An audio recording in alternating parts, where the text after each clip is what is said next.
What if Cyclonic Rift was 7 blue pips for the overload cost? I know it might show mana cost in the thumbnail if that's the one I chose, but that's for clarity. But what if we imagine this situation where the card had a really strict blue requirement? Where would the card show up? How would it play? What if Blood Moon, Magus of the Moon, and Back to Basics were commonly played cards? What would EDH look like? What types of decks would people play? And is that something we would want? This video is about colors and the power of 5-color decks in EDH.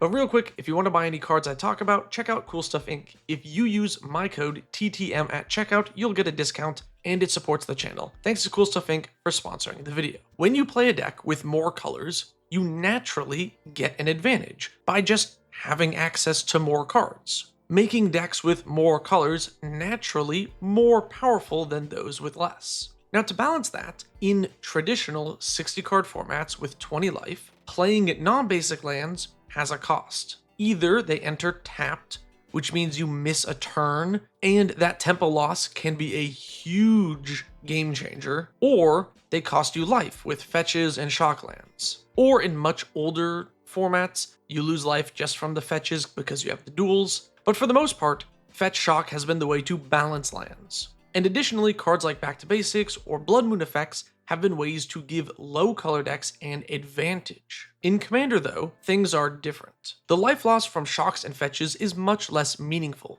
This is because life totals are higher, aggro is less of a threat. In fact, sometimes fetches save me life because I'll crack a fetch and shock, and then because I have a lower life total than someone else, I don't get attacked. You also have true dual lands, which is another way to color fix without losing life, and other sets of special duels that work specifically in Commander. Additionally, in brackets 3 and below, the basic land punishing cards are effectively banned. So you don't have those as options if you're playing a basic land heavy deck. In CEDH, we see the power of having access to a lot of colors a lot, with 4 color piles dominating the meta. But in casual Commander, I do think we still see this, obviously to a lesser degree, but the impact is felt. If we look at the top 50 most popular commanders according to EDH Rec, we see 1 colorless deck, 4 monocolored lists, 11 2-color decks, 23 3-color decks, 4 4-color lists, and 7 5-color decks. So 34 of the top 50 are 3+ colors. And many of the 2-color options are just the most popular types with the most colors. So Golgari Elves over Mono Green, Dimir Ninjas over Mono Blue, or Dimir Zombies over Mono Black. Giada is there as one of the popular monocolored lists, but I feel like if we had a Boros Angel Commander of the same power level, Giada would fall off pretty quickly. Krenko is really the only exception to this rule, since we do have some good Rakdos Goblin commanders, but Krenko is still the most popular. But my point is, generally, players gravitate towards the option that has more colors. And it's not a surprise that 4 and 5-color value commanders are very popular, since you can build almost any theme you want and just play the best cards to support that theme in every color. And this was even more of a problem with Golos. If you don't know, this was the most popular commander, period, before it got banned. And it's because the commander just provided a ton of 5-color value, and you could fill your deck with the strongest cards in the game, no matter what your theme was. Also, even without strong cards, Golos let you cast spells for free and ramped you. Is a very silly Magic card. So the question in EDH is, should there be some mechanism that balances out power for low color decks? I'll pause now for you to throw some answers in the comments below. I'm seriously curious what you think. Also, subscribe while you're down there. So many people have said Blood Moon died for Armageddon's sins, and that the moon is a much more fair card, since it only punishes greedy mana bases. And this is true. A Blood Moon is not nearly as punishing as an actual mass land destruction effect.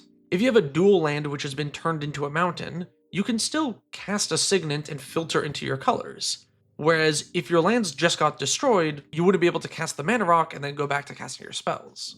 Also, if you're playing basics, you just get around the Blood Moon effect, because you can just put basics in your deck and solve the problem that way. If we lived in a world where these effects were common when building a mana base, it would create an interesting push and pull effect, where you need to think about the minimum amount of dual lands needed to make your deck function, so you can max out on basics. Currently, I would recommend that every player just cut all the basic lands from their deck, because you should just play every dual land and utility land you can, because why play basics? Bringing back these Blood Moon or Back to Basics effects actually makes playing basic lands a relevant thing. Additionally, playing more basics in your 3+ color deck means that you have to be a lot more cautious about playing double or triple pipped cards. On some level, I really like that. It would be fun to see players actively cut duels for basics in their 2-color deck to hedge against ruination.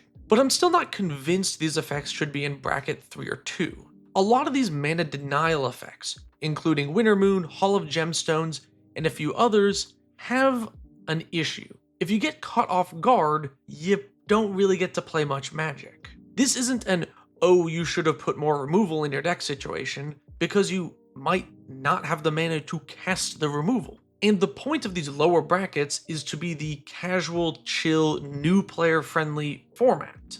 You aren't supposed to need to know how to build and play around Magus of the Moon. Removing knowledge checks like that does make it easier for new players to get into the format, which is why I'm alright with having these effects banned from lower brackets, just because it is, for better or worse, the new player format. But without these cards, the only real punishment for playing a multicolored mana base is the monetary cost, really, which shouldn't even be a factor anyway. I guess we do have a few other basic land punishing cards allowed in lower brackets, like Price of Progress or Sunspine Links, but that's kind of it. And although I think it would be fun to get more of those, I'm actually fine with leaving it as is. Not punishing players for building 5-color jank brews is totally okay. I like jank 5-color piles trying to do weird things. It's kind of the point of casual EDH, to make strange piles of cards. So instead, I would prefer if Wizards rewarded players for playing less colors, using the carrot rather than the stick. One way to do so is by making the pip requirement higher on cards. One thing that a lot of the most powerful cards in EDH have in common is that they are all very splashable. Cyclonic Rift, Smothering Tithe, Jeska's Will are all 1-pip cards, making them really easy to add to any deck, even if you have a 5-color list. This causes a lot of 3+ color decks to sometimes feel like good card soup. But what if you couldn't do that? Imagine if the overload cost of Cyclonic Rift was 7 pips. That would make it basically uncastable in any 3+ color deck. Maybe you could lower that to 5 pips and 2 generic, so it would be easier for 2-color lists, but I think this is how I feel about 3-color cards currently. Ruinous Ultimatum is Cyclonic Rift's Mardu cousin, and this is a very powerful card, but because of the mana cost restriction, it can really only go in Mardu decks, or maybe a 4 or 5-color list that is leaning into those colors. It's effectively a reward for playing Mardu. You get access to this very strong effect. And I think that also helps reduce the salt of those cards. I think Rift is an expensive, salty piece because people see it all the time because it shows up in every deck that has blue. There's no reason not to play it. But you don't see Ruinous Ultimatum nearly as much because you really gotta be a Mardu deck to play it. And the same could be said with many other powerful cards. If Smothering Tithe was quadruple white pips, I think it would really benefit mono white decks, which struggle somewhat, and it would be way harder to synergize it with other powerful effects. You could in a color-intensive 2-color deck, but you wouldn't get to play Smothering Tithe Wheels in your 5-color pile. I'm a real fan of the Invoke cycle because of this. These cards are not all designed for Commander, but there are some which are decent, and in those decks, particularly monocolored ones, they're really great. And it doesn't have to just be colored pips. One of the best designed for Commander cards of all time is Commander's Plate. This is a very strong card in colorless and 1-color decks, and 2-color lists as well.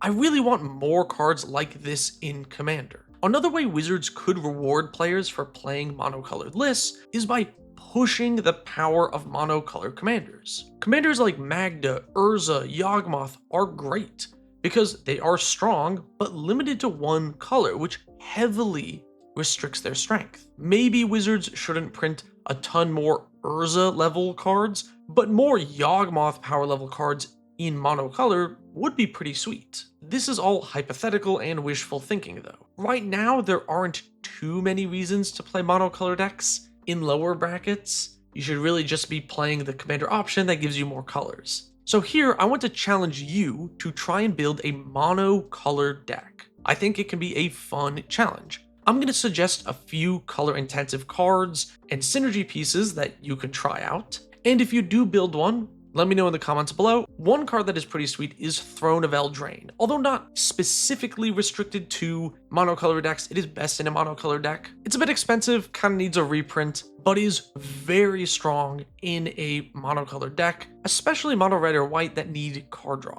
Seismic Assault and Tectonic Reformation are both very red intensive cards that can be useful in some red land focused decks. Tortured Existence is a funny card when you use it as an engine instead of recursion. With a Tormod in play, you can convert all black mana into zombies. Additionally, the new Doomsday Excruciator is a very black heavy card that is incredibly powerful when built around.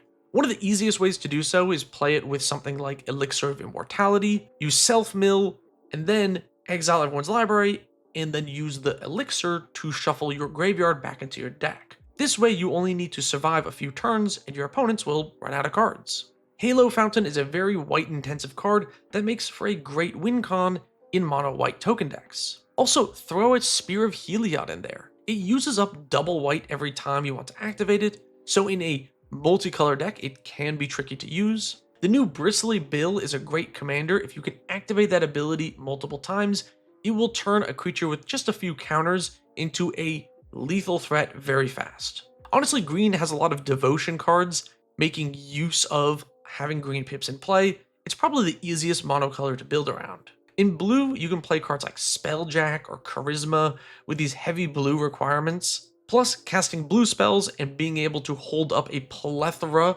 of counter spells is something that is hard to do outside of a blue heavy deck. And that is the end of this video. What do you think of Ruination effects in casual EDH? Do you think they should be allowed in bracket 3 or 2? Do you want to see more Commander's Plate type effects like I do? Let me know in the comments below. Thanks for watching, and special thanks to my tier 3 patrons, whose names you see here. If you want to join the Patreon, check out the link below.